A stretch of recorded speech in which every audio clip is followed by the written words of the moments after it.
Scott and Kev came to WCW, and they couldn't have been any hotter. And I was the only guy with a real relationship with the both of them. You know, I managed Scott and helped create his gimmick, and he was my first tag partner ever. And I was tag team partners with Kevin Nash. So they weren't, you know, I'd gotten to the middle of the card. And what I used to say is, and this, I have to segue this one little, it was a defining moment in my life. Dusty Rhodes was my mentor off to the side for the business, and he would let me bitch or vent on him at times.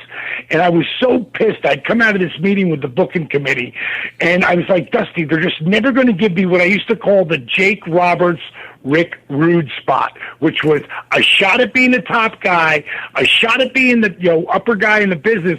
But whenever Rick Rude came to the ring or Jake Roberts came to the ring, you never knew if they were going to win, lose. You didn't know. I don't give a fuck who they were going against. You didn't know.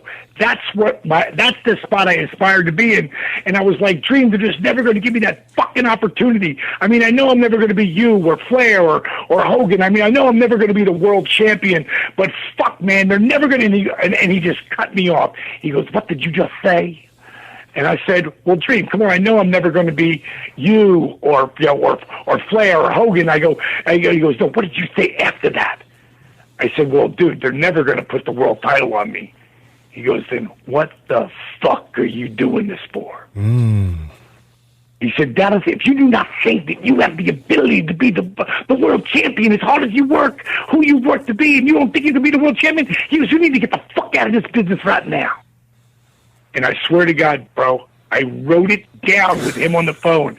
I will be the world champion in 5 fucking years. And I wrote it just like that.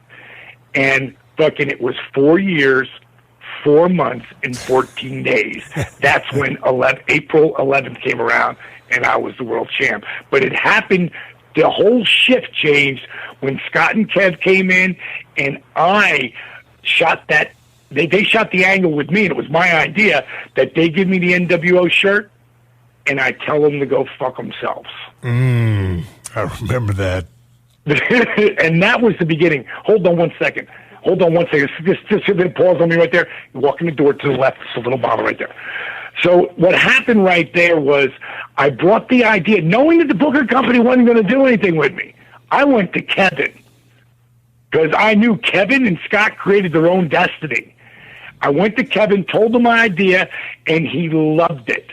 And he said, go tell Bischoff. I go, no, I got to tell Scott.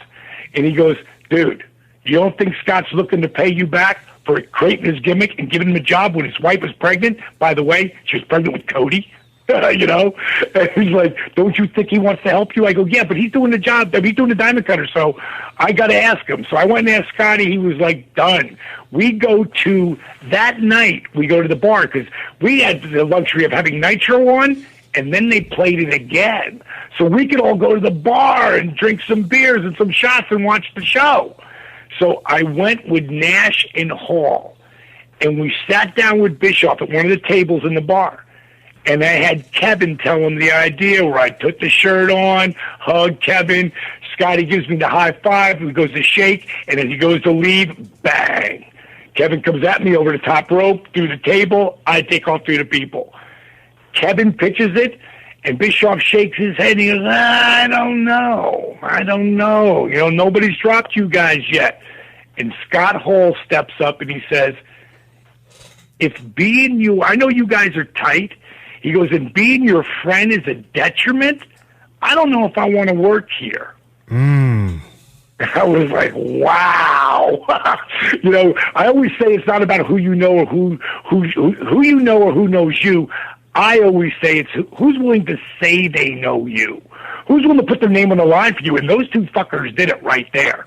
So when we did that and that fucking place exploded, Randy being one of the smartest guys in the business, and you know, if you could stay on top for 5 years, you really made an impact.